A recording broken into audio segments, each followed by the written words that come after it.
Hi, I'm Sam, And I'm Sam. and we're the Sams. We are the Sams. And welcome to an episode of Sam's Talk, a take on life through the lens of a father, A mother, a husband, a wife, and most importantly, believers. believers.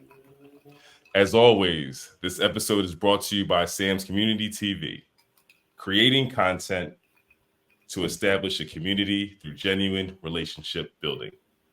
Now, before we start tonight's episode, I want to ask that you please make sure you hit the subscribe button and the notification button. Subscription button keeps you connected to our community, and the notification button will notify you anytime one of our episodes are airing, because we would love for you to join us live. Now, if you enjoy the episode while you're watching, please hit the like button and help us conquer good old algorithm. So, Yes, yes, Samantha, yes. how are we doing tonight? We're good. Feel like getting on that bike again.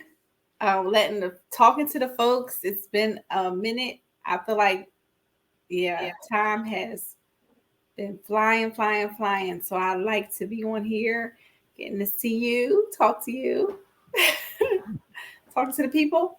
I So, missed y'all. yeah. So things have been. I miss this experience too, because again, every time we do it, we get a chance to find out more about each other, right? Correct. Yes, because you be throwing them fastballs at me, questions it's like here, I top of mind, boom. Well, I've been working on a new pitch, so we'll see how you see how you handle the curve as the movie goes. I was gonna um, say something, but no, right. This there we is go. PG There we go. 13. Here we go. We want a wide audience to be able to take in the content. Yes. Um, so you want to talk about our recent Oh yes, opportunity for bonding as a family, or yes. I something of mean, that everybody sense? out there knows, summertime is a time people usually go on vacation or time to relax, regroup, recharge. So we did take our a family trip. We went on a cruise for the first time as a family. Had a little bit. I enjoyed it. It was different. It was a different experience. Like I've cruised before, single. So I don't have a problem with traveling with you. So traveling married has never been an issue. Um, but traveling with two young kids, Mm. um, I felt like it was more their trip than mine. But all in all, like I would do it again, maybe if they're a little bit older, but um, I thought it was a great trip. Nobody was lost. Everybody came back, luggage came back.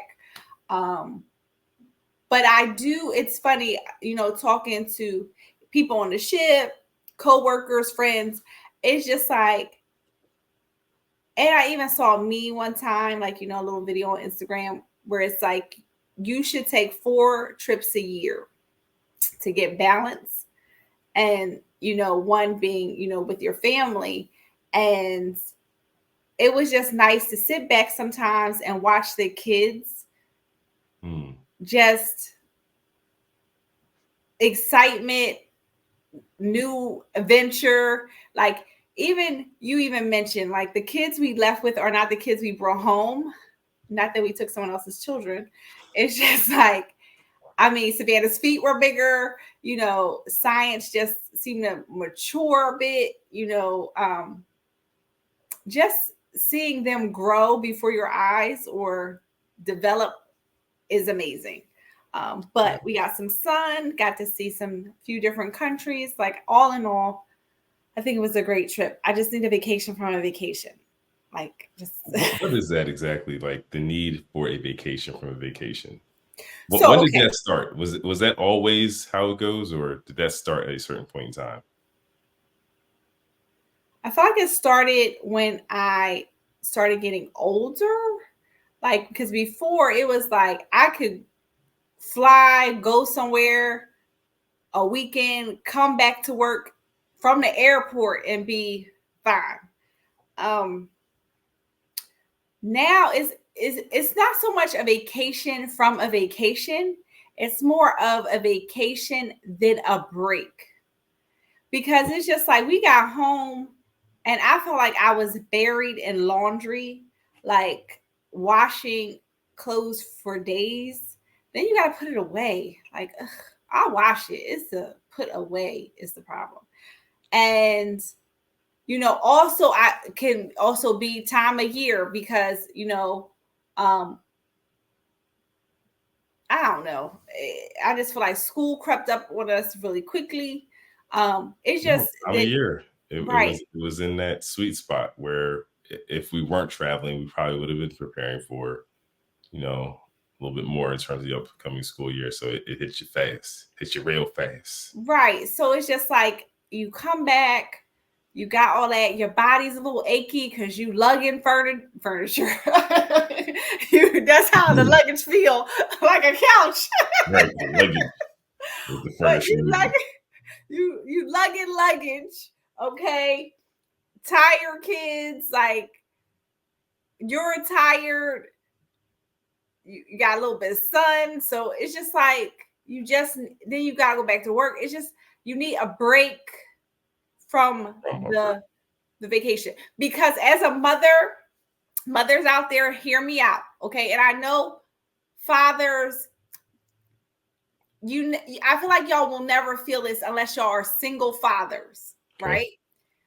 But mothers on any type of vacation, trip, day trip to the beach, amusement park, whatever, is not relaxing for us because our head is on a swivel. Like you check in where they at. Even I bought a book to read on a cruise. I was like, oh, about a pool, I'll read. I read a page, one page in 7 days because it's like, even yes, I'm sitting by the pool, but I'm watching them, you know? So it's not like I can just shut my eyes. And yes, you in there with them, but I'm still watching them because now it's like I gotta take pictures, for memories. It's not a break. It was nice not to have to cook any meals or clean up, but is you gotta still get them dressed, bathe them, take a nap, wait, it's just still work. So Yeah, I don't think we escaped that while they're with us.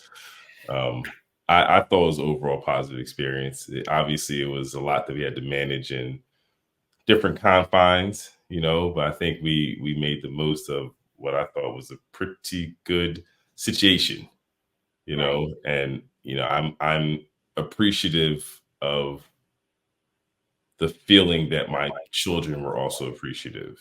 Like I'm thankful for that they it doesn't seem like an experience they are taking for granted, even though they have no perspective. They're so young, you know what I mean? For them, this is how it goes. And still just to see sort of like the amazement of all of it and how they took it in, so yeah, Well, it was nice. It was a good memory for me. Like a good memory was made. right. And then even for the kids, it's a step out of reality because we get back home and our daughter is like, I didn't order a hot dog. Excuse me, ma'am. That's what's for dinner. like, wanting juice all day long or ice cream at every meal. We're not on vacation no more. It's time for a detox. Right. No, they had to wean themselves off of the experience. There was a Right. transition for them.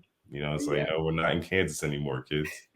No, we're not. Um, Speaking of Kansas anymore, one of the things that we did a little bit different is that we actually had a chance to appear on a podcast. Oh, yes, Um, yes, yes. and so maybe you want to talk a little bit about our experience there, visiting the bright side with our good friends Stefan and Crystal Matthews, and being a guest and actually going a chance to get down to Rec Philly, Right. which is a really unique spot of Experience. up and coming creative, just juices flowing through that space. So I did have a clip to queue up, but before I got into that, just wanted to, give you time just to offer any thoughts just about the visit, the time. So, I mean, I feel like it was nice to catch up, friends, but then also the experience of being on camera on someone else's like podcast. Um, it was different. I was nervous, but once we got started, it was easy peasy. Um, so I really appreciative of them having us on, us having those conversations. You was dropping them gems, okay? There we um, go. yeah, but even like the space they're in, Rec Philly, like just seeing it for the first time, um, it's a great opportunity for creatives, like in the city. So it's just nice to see that. Um, but yeah, it was a good time talking. It's funny because it was just like, oh, we talked for about an hour, maybe some change, and it just went so quick. Like, so that's always good when you have conversations with folks and it doesn't feel like, you know, an extended period of time or Yeah. like, just like, oh, okay, we're just doing fillers of conversation.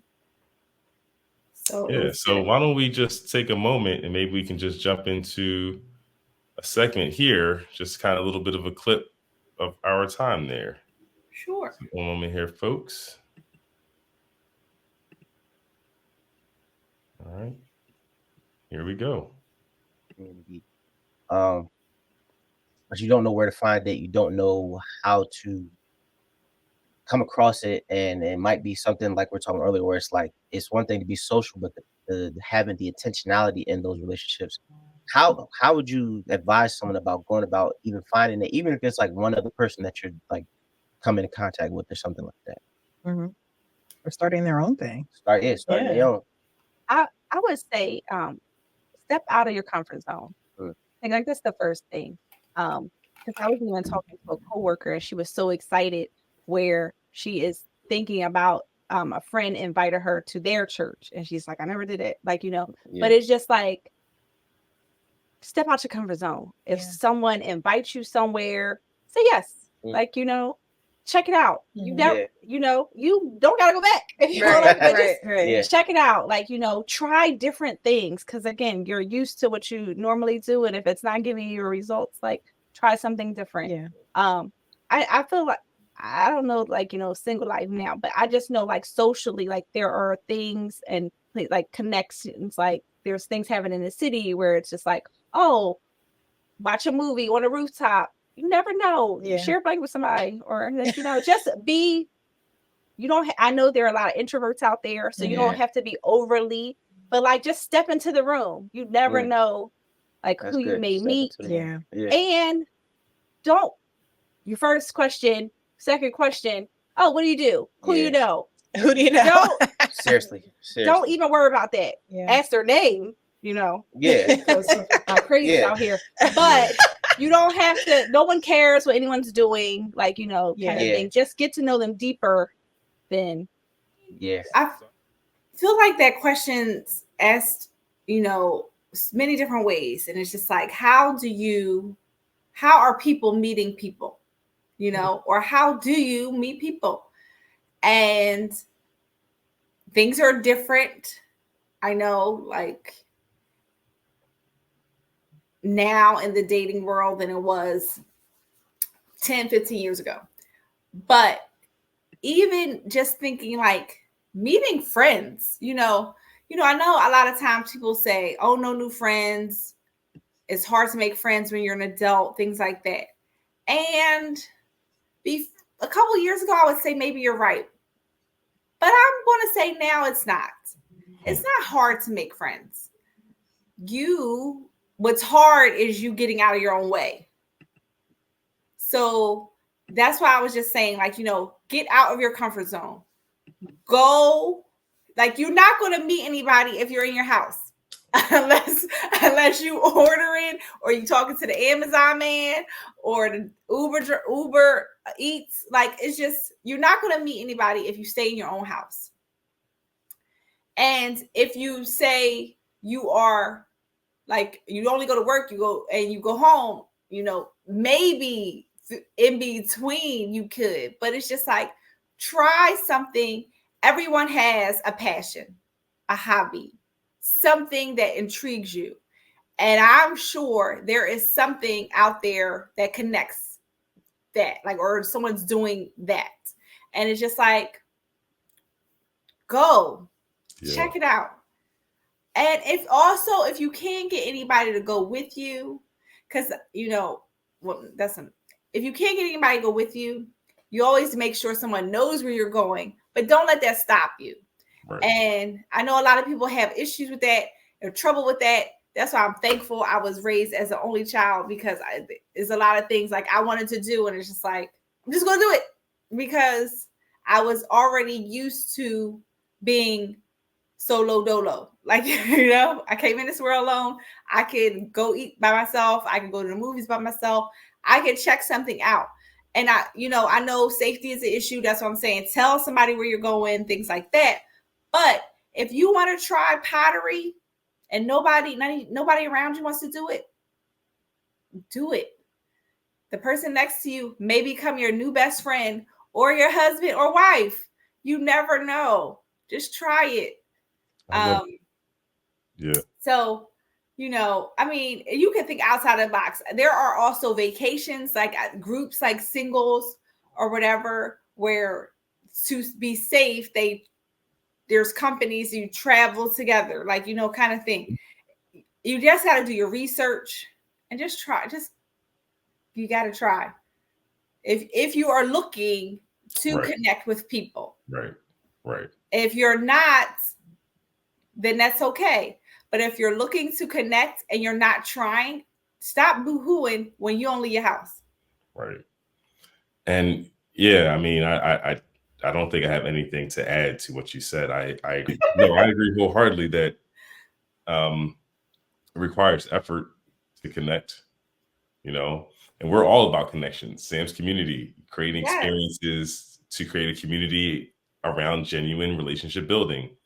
But it requires effort. You got to have a plus in the energy column for the creation, for something to be attracted to it. So those sparks, just think about sparks being energy, and so we create the sparks by our doing, and then something can see it and reciprocate. But without you doing, you don't generate the sparks to be seen. And I think that might be one of the more simplistic ways to sort of like encourage anyone just to start with the effort and take it outside of just thought. It's easy to live in our thoughts and our minds, but it requires some action. But with it, you'll see reaction. With every action, there's a reaction. So just step in the room. Yeah. So I wanted to talk to you about something, Samantha Ray. All righty, I'm ready. You ready? So today I actually put out a new Slim's thought. Yes. Okay. And I wanted to review it with you.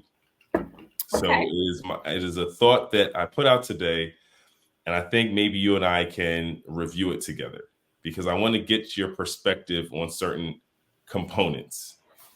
I'm very, very intrigued on how you feel about the sentiment offered by your husband. Okay, I'm intrigued. I'm excited. I'm ready. You're intrigued. You're excited. You ready? Yes, Slim thoughts. They be deep. Folks, that's why I said, will you? I know that guy. You know that guy? Hey. This guy. Let's see what this guy's talking about. All right, folks, here we go. Question of the day. What does it mean to be happily married? Just so you know, it's low. Now, this is a question that has been posed to me over the years. And I'll first simply say, yes, I am happily married. But the real question becomes, what does that even mean? Right? Like, what are we talking about? Now, the reason I choose to believe I am happily married is because happiness for me continues to be achievable through my heart's desire. And so for me, I am happily married because I am still me in my marriage. Right now, I had to ask myself, why does this definition of happily married resonate with me? And I think the reason I chose to believe I'm happily married because I haven't lost my identity is because growing up as a PK or a preacher's kid, I felt the need to compartmentalize my life. So I want to stop there for a second. Okay. All right. So I want to ask you a question. If someone were to ask you, "Are you happily married?" What would your answer be? So let's start there. Samantha Ray, are you Yes, happily married? I would say yes. Why would you say yes? What does happily married mean to you? I would say I'm happily married for the couple reasons. One, I feel stable and secure in our relationship. I feel like that's number one. I feel like in this thing called marriage, not every day is great, but there are more sunny days than there is not so sunny days. Um, the just being us, like um, there are times like either we're out on a date or we're sitting watching a movie or a show or and it's just like glimpses. It's like, man, like you're my husband, like I'm your wife. This is a happy place where I'm feeling right now. So that's I would say why I would believe or I'm happily married. Let me ask you something. Okay. Because when you said it, and I've heard it all the time, and I've never questioned it, but all of a sudden in this moment, I'm like, well, I'm curious. The sunny days and then not so sunny days. Mm-hmm. Do you believe not being married would avoid not so sunny days or have more or less sunny days? Like No, are sunny and not sunny days attributed to, I guess what I'm asking is, no, because you can date someone, mhm, you can be dating, not married, and have good days and bad days, right? mhm. Sunny days, not sunny days. Um, the difference if you're just dating, if you majority are not good days, why are you doing it? Why are you there? I see. Where you're married, it's like, okay, what is happening? Why are we here? We need to figure this out and work it out. Even if you're single, not every day is a great day. See, that's where I'm getting at. That's more of what I'm getting at. Where is it about the marriage having sunny days and not sunny days, or it's like, is it how life's sunny days and not sunny days impact a marriage? Because if I'm by myself, does that mean I'm not having sunny days and No, but not it's days? different. It's different because if I'm single, it is solely on myself and life around me, right? Okay. If I'm married, it's that and your personality, your whatever you're going through may spill over. Like, But isn't that similar? It's you and life around you. well, now it's three. It's life around me, and the person you're married to.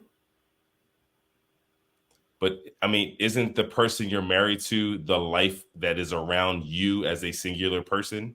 No, because just like as a singular person, not married, life is around me. So you got work, you got friends, you got traffic. Like, I agree.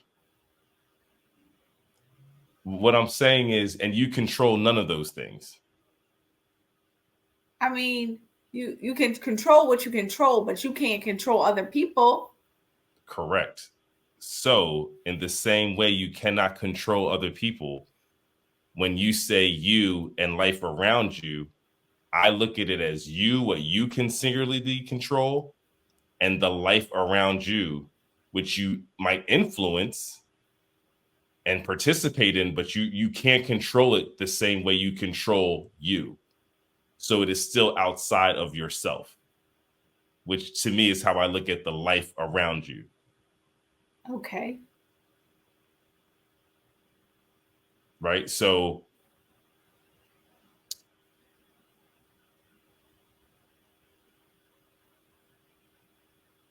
I'm at a blank. You were asking me about happiness, and then I said I was talking about No, good, the good days and the bad days, right? right, good What days does and the that bad. mean in terms of the marriage? And I guess what I am saying is that, or my take on it, on that comment alone is like where I was like, well, what does that actually mean? Because I hear that a lot, right? And where I sometimes am confused is like, are Like, we sure we're separating just bad relationship days from bad days? okay, example, okay, and not saying it's us, but just giving Right, we're right. just talking. Like Okay, this is not saying this is a us, term that but I hear relating to relationships, and I'm like, okay. all right, Example, a bad day within a relationship, marriage could be if your significant other forgets your birthday or your anniversary, or just like doesn't care as much as the other person. That could be a bad day where your feelings are hurt. I got you. I got you. I understand.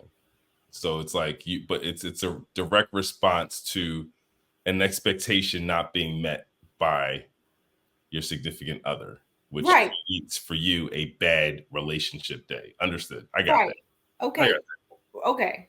I get it. No, that's a good explanation because I was looking at it more as like life be lifing, right? And because life be lifing, it impacts everyone in a way where also sometimes seemingly has a negative effect on the relationship. But what you are communicating is something specific to, and here's the thing: it's not that life don't be lifing to the extent where it may have caused you to forget the birthday, right? Like that. There's that's still a component. It's like why was the birthday forgotten, right? And so again, it could be a life event that is the reason behind this person forgot the birthday, which impacts the relationship, which makes it a bad relationship day, but was predicated on a life be lifing type of situation. So I was going to give you also like another example. It could be Okay. a bad relationship day. So like you could have, because everybody is different. So say in our relationship, right, or someone's relationship where communication is a big piece, right? You come home and you usually talk or share, and another person is just shut down, and it's like that could be so like if that person doesn't shake that off or something else is going on and they're not sharing for that other person, this could be a bad day. Like, it all depends on that, because some people may not want to talk. Like, that may not be their thing of communication or sharing or, you know, so they were like, oh, I'm glad my wife was quiet for the day, but you have others where it's like, well, what's up? Nothing. Well, I can see there's something. Um, it depends. Right. I mean, I think, yeah, I agree. I do believe that bad days can influence a relationship.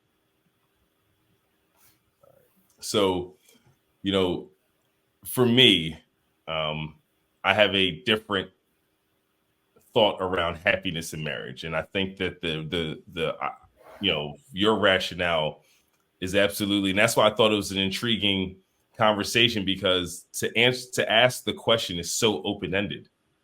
It's just open to interpretation. Right, it's different for everybody. Right. Happiness could be all my bills are paid. Agreed. I have a roof over my head. He don't beat me. When I hear it, it is strange. It's strange to hear because it's so subjective, and yet it's a question that is posed. So for me, it's about being myself in the marriage. That's why I am happily married. That's why I choose to believe I am happily married. I feel like the question is posed a lot because there's so many people that aren't happy in or out of a relationship.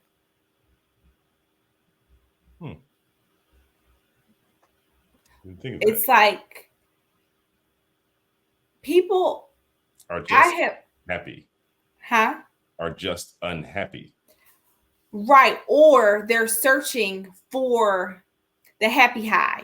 I don't know. It's almost like, am I deriving my happiness because of the marriage? Like, is it the marriage then that's making me happy?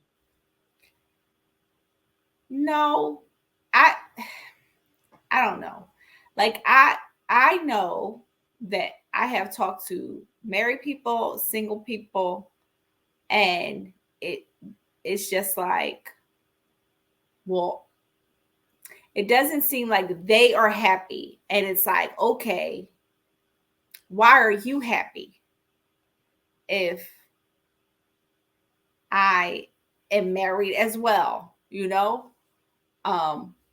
Still have the same trials and tribulations, bills and school and kids and work and blah, blah, blah. But it's like happy. Like y'all like each other. Like it's just, I do know. So I'm gonna jump right into it, but after you make your comment. So I do know, and this takes, I don't know, big maturity, years, but I cannot expect you to provide all my happiness. All of it? Right. Can't provide all of it. So it's just like, if I am expecting Sam Granum, the man, to give me all of my fill my happiness cup, it ain't gonna work. But that's just my 2 cents. That's your 2 cents. I love it.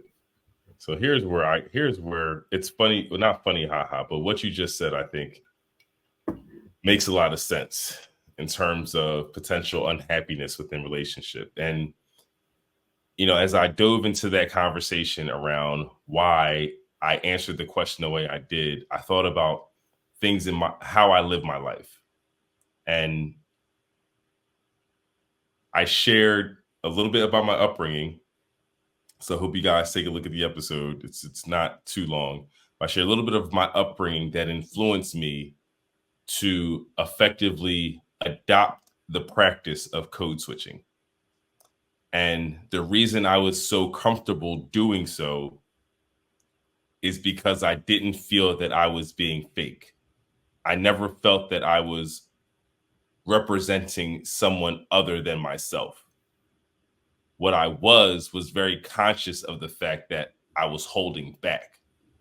So depending on the audience, I would just present what I felt was most appropriate about myself to that audience.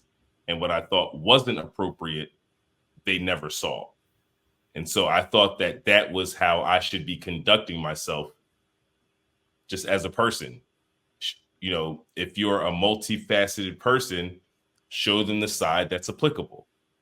And I thought that was what it was.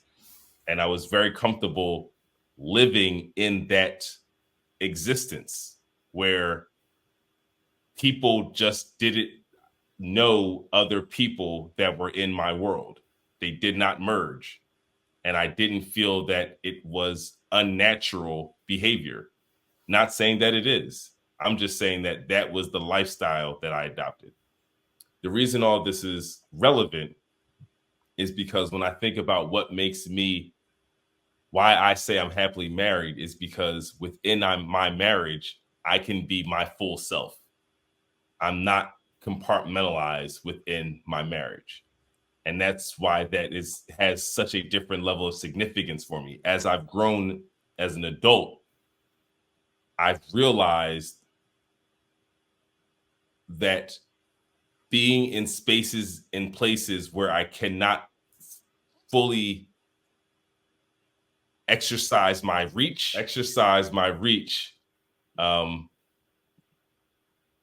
historically has caused issues. And so I'm now in a different space where I'm realizing that in me being fearfully and wonderfully made, I shouldn't have any reason why I should feel encouraged to reserve any part of who I am in any way, shape, or form. And so, in thinking about it, what's the word? Anecdotally, for me specifically, I then began to sort of extrapolate out a little bit and say, well, wait a minute. Is it possible that other people are entering relationships compartmentalized? Like They do all the time. Like I'm not the only one who was living that way. And so I can even think about previous romantic relationships that I've had where did the person truly know all of me? And I know that there is one specifically where I would say no, and yet I was comfortable being in a relationship that way. And so if I was willing to sort of code switch while in a relationship, are there marriages where couples are actively code switching? Yes. And yes. Maybe that's part of the dynamic where the unhappiness comes in because people aren't really themselves. And so when bad days hit, it hits different. Right. One, I thank God that you and myself can be ourselves within our marriage. Because like when I first met you and I said, I do not have a representative. What you see is what you get. Okay. But so many other people that you meet that representative and you fall for that representative and they have to keep that up. But and it's exhausting. So it's just like it has to be exhausting to where it's like you have to be this person that this person you believe fell for to keep it going. Or where it's just like you mentioned, where you had all these different facets and sides of you, and the person you were dating or with did not know all those, because you were like, oh, I can keep this. Like, people that have a separate, they have pockets of friends or a separate, where it's just like, you don't know. Yeah. Again, to keep, and I'm not saying everybody, like code switching is not good for certain things. Like we do it at work. We do it in life. Right. It's just like, we do it in life. We do it in life. So I'm not even saying it's bad for marriages. All I'm saying is maybe we should just like acknowledge what we are doing.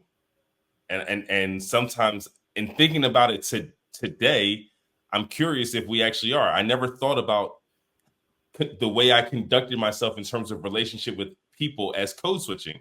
I always thought about it more in terms of establishments or entities. but I never really made the correlation to people, especially relationships. But as I continue, I was just going to say, I think within relationships, people would say code switching can also be protecting yourself, where if you're not code switching, you're being vulnerable. You're being completely and truthfully honest. And a lot of people are scared because the person they have now fallen for or invested in may not like what they haven't shared up front. Agreed. I agree wholeheartedly. I listen, I'm not saying there aren't reasons that we do it. What I'm curious about is whether or not we are taking, or if we're aware that that is the price we are paying. We are choosing to code switch at the cost of maintaining the relationship with that person. And sometimes, as I was sharing in my Slim's thought, that sometimes resentment grows, right? Because you can't let your hair all the way. You feel like you cannot let your hair all the way down because again, code switching is only something you can control. The other person can't control you code switching. So resentment builds because you feel that you have to maintain a code and can't live outside of this box, right, in a way that is still comfortable for you. It's part of who you are. Like you are literally dying to self in a way that you don't want to.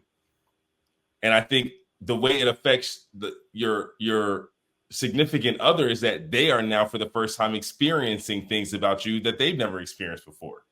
So it's jarring for them as well. Like to me, it's just a setup. It's a recipe for disaster. And yet we are encouraged to enter relationships this way. And that's the part about it that I'm like, wait a minute.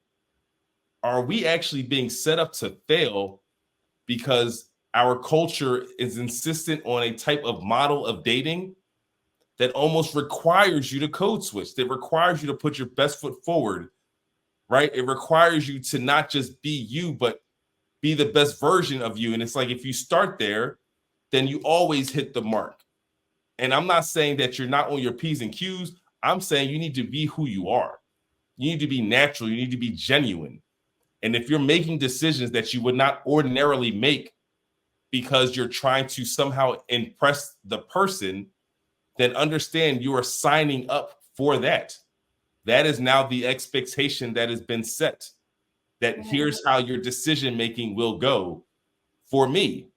And if that's not truly you, then you are code switching. You are behaving in a way that's in your best, that you believe is in your best interest for this environment. But that's supposed to be the person you're going to rock out with. And now you're introducing to someone that you can't maintain, because if it's code switching, it's not you 100% of the time. There's another part. And so either she gets introduced to that part later, or she never knows about that part. Like, or he, and it's not a one-way street. They never know. They never know about that other part. It's something that is just hidden from them. And then later down the line, when that person feels as though, oh, like I've been with them long enough, now I want to show them this code, that other person is like, wait a minute, what's happening? Why are you different? But you're not different. You're just tired. Or you don't, or you take it to the grave. You know, like, I'm just saying, just acknowledge what you're doing. And I don't think that we think of it that way. But that, in my opinion, is absolutely what it is. And here's where I'll take it one step further. You know, we think about sometimes the relationships we have with people that we value the most because they understand and they get us. Like those relationships that we have with people. And when I think about how those relationships are forged, it's generally not forged through code switching. Because if I form a bond with someone while I know I am code switching, then I am fooling myself to think that the bond is deeper than whatever code of me that has been exposed. I would be fooling myself to think that this person has all of me, that I can bring anything to them, even though I've only brought this sliver of a pie to them in our entirety of our relationship. I would be foolish to think that they can accept the entire pie if they have no idea the other pie exists, right? And so I would slate our relationship as such. But if I have a relationship with a person that has seen all parts of the pie and are still rocking with me, then I know the depths of what we have, right? And those are a lot of people, those at times are people we consider our core friends. Your A1 right? day ones. The whole bunch of terms described for them, right? But then when it comes to the relationships and picking a life partner, we throw everything we know about how we make friends, how we make dear friends, the things that we would need to know about each other, the tests that have to take place for us to know that this is where we are. We throw that all out the window and choose to follow the overwhelming attraction feeling that we might have for one another, that generally like romantic feeling skews our perspective. We do things that we wouldn't ordinarily do if there's an overwhelming romantic attraction that was reciprocated, especially if it's reciprocated. That's like, it's all out there, whatever you like, you know? And to me, the fact that we are so willing to like float into this relationship knowing how important it is to get right, and yet we approach it in a way where it's inevitable. At some point, your feet are going to have to hit the ground. Right. So But why not enter it that way, knowing that this is the lifelong commitment and relationship that I need to forge with someone?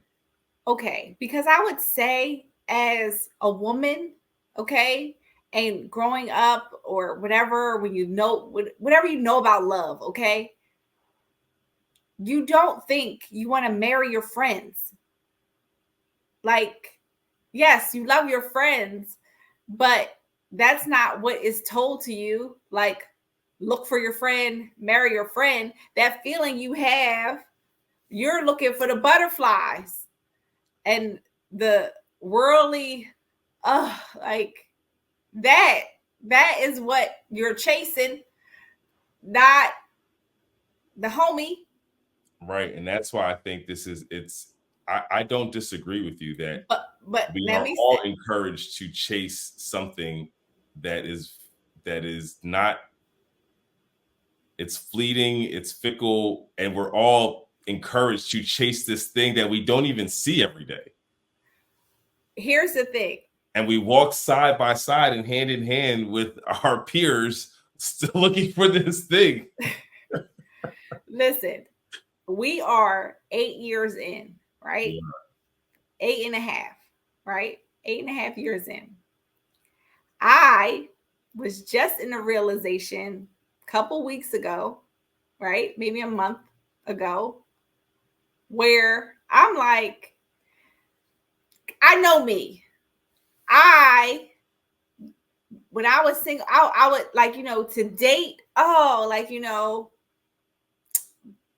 was, you wanted to do it. Okay. Not that I did a lot of it or whatever, but it was just like, oh, someone asked you out on a date. You go to the movies, to dinner, whatever. It's exciting. You're getting dressed. You just feel all the swirly whirlies, right? But what I realized, and I'm like, we didn't date. And I'm like, wait a minute, this can't be. And I had to go back, dig deep in my brain and really go through the Rolodex of Sam and Sam, before we were Sam and Sam.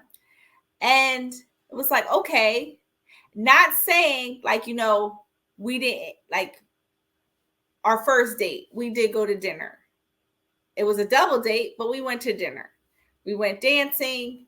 You know, again, our first date was a double date. Like, not what it usually is. It's always the two people. Then after that, it was like events. Hey, would you like to come here?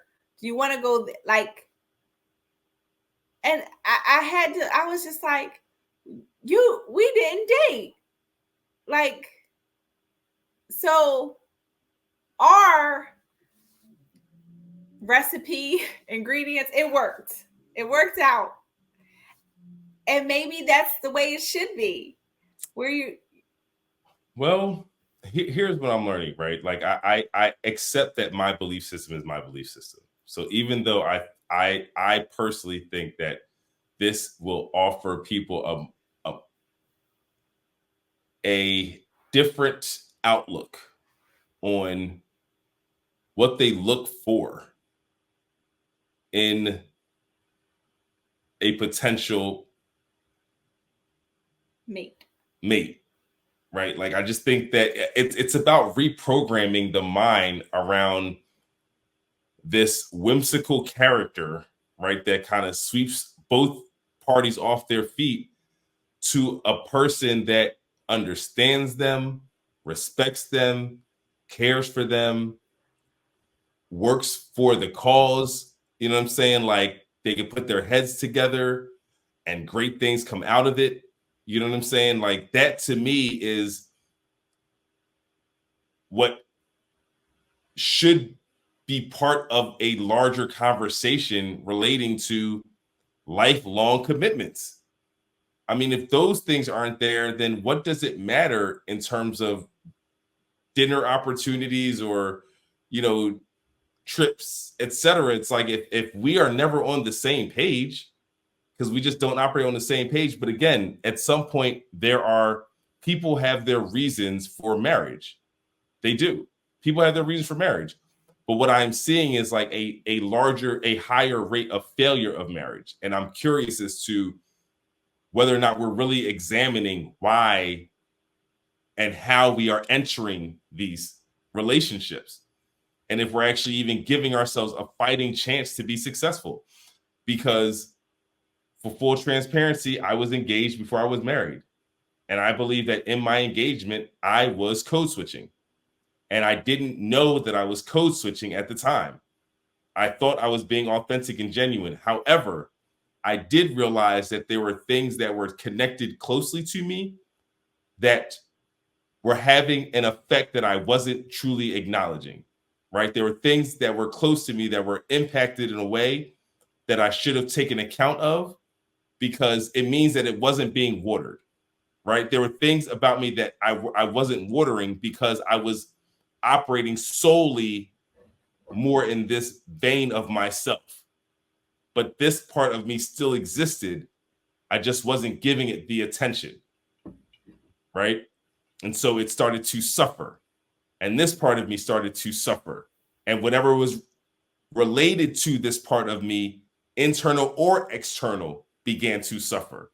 Whatever was related to this part of me, internally or externally, started to suffer.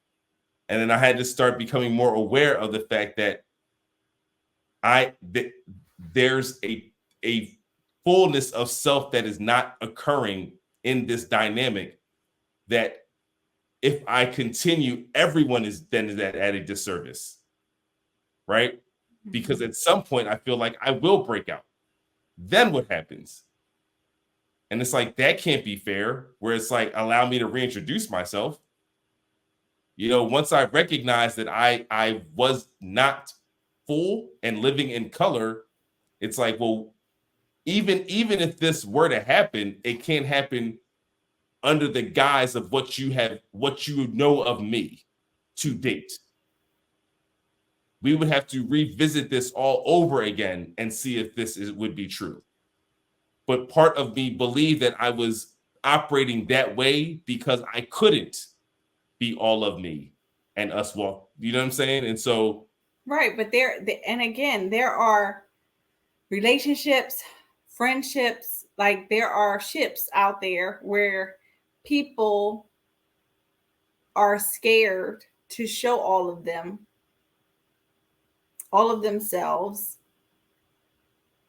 and for the other person, will it be reciprocated? Will it be accepted? Right? Will it be accepted? So and if it's more important for me to be in a relationship with this person, I'm willing to. That's the cost I'm willing to pay. Just know that that's what you're doing. And I think at the time I didn't really recognize it, and that's why I'm curious, like, man, well, why did I even approach it that way? And I just believe we're all being kind of set up to do the same thing, to enter into it the same way. A way that we don't enter relationships with our core friends, a way that we don't enter a relationship with people that we've met in our lifetime that we now consider family. If there's a person who you've met who's not your blood that you consider your family and you're over 35 years old, it's because that rubber meets the road with them. Y'all are them, like it's been forged, but you would not consider that. Generally speaking, if you're being real about it, you wouldn't consider that relationship with someone that is superficial, that is only a component of the depths of who you are.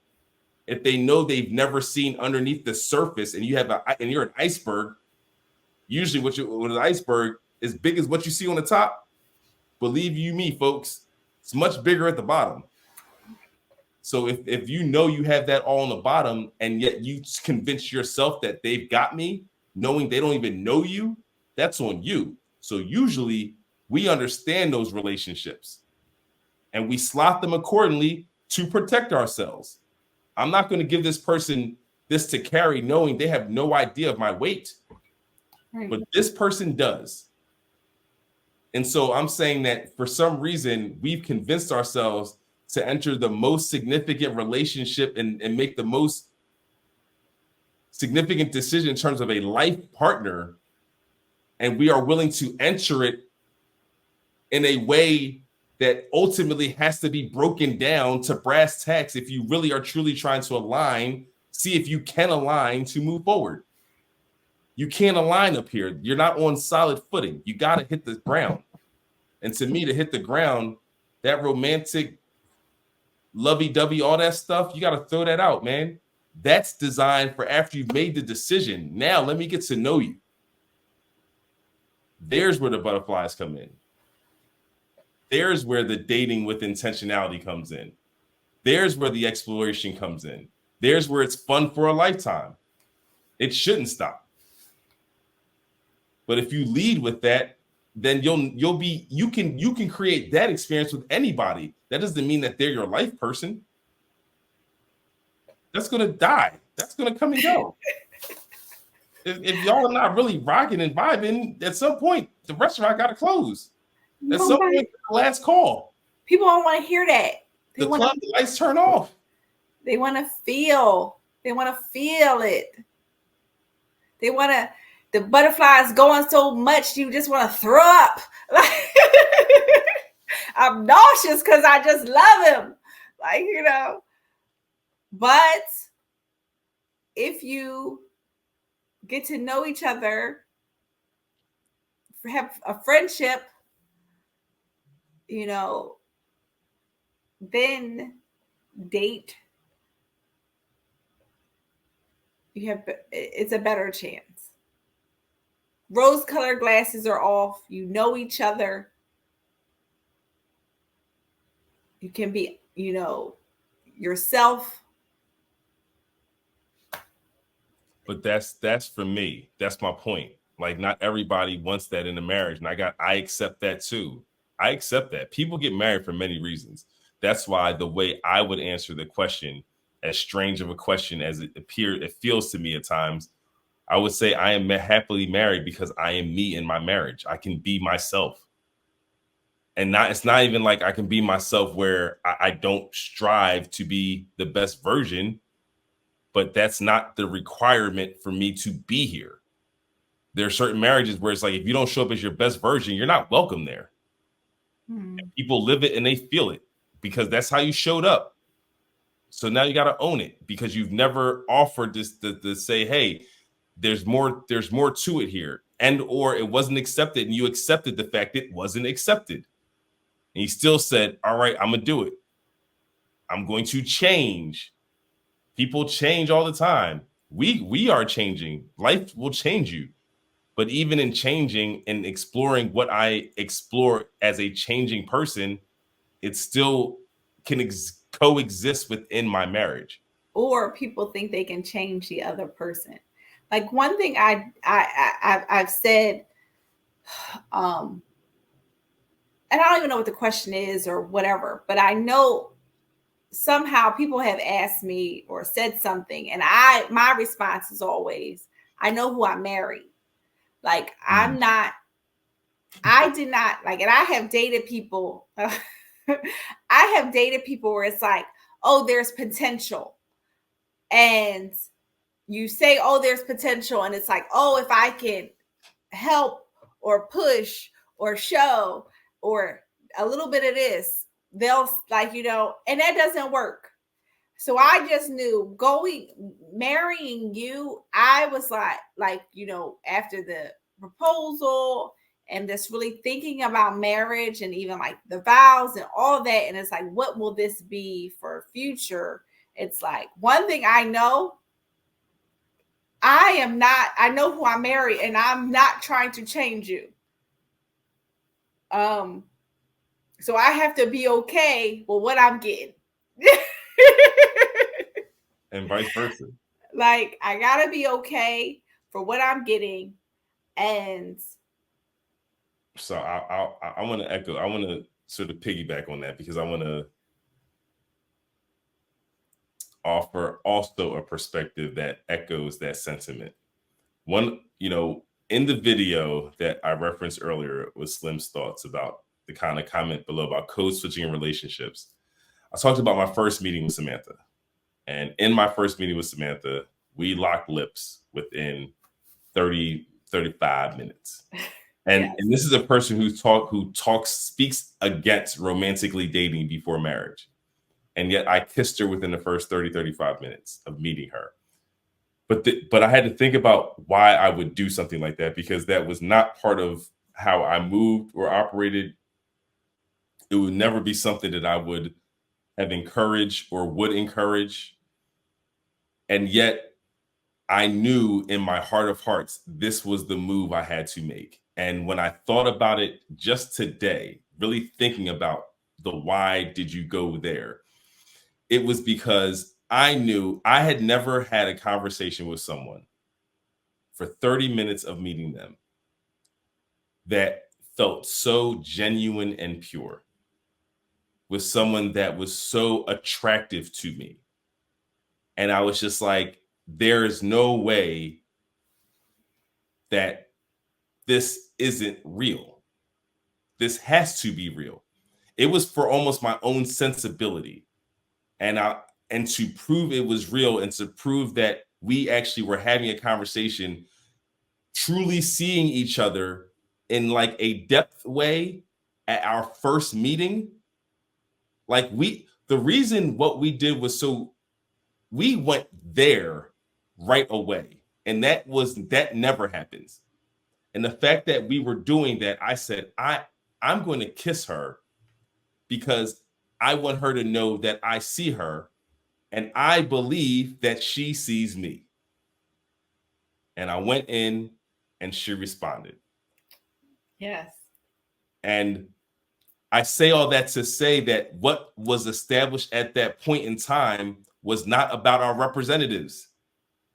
Like, that was the point. That kiss wasn't me on some player, I got this honey type deal. Like, it was about no one else was in the room, could care less who else was there.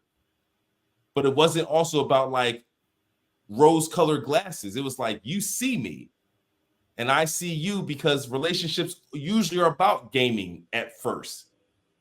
And for me to come out of the house that day after not being out for a while and realizing I'm speaking to a person, there's no games, like she can see me and I can see her, I believe I am seeing her, I have to kiss her to know this is true. And it was true. And that's where our relationship started. And it was never about putting on to date. And so from that point on, to your point, it wasn't about taking you out to dinner. Yes, I did it at first because it's customary, right? And I did, and then right off the bat, I did it with a friend just off a double date. Like, look, I'm going to ingratiate you into my world immediately. And that's what it was more about for me. It's like, if you are who I think you are, then then come with me to in my world and see how this works. But it was never about like, all right, what's going to be my next date with Samantha? Like it never crossed my mind that way at all with you. What gift do I have to buy to keep her? I didn't get no gifts. No gifts, audience. It was no gifts. On a double date, I pay for everybody.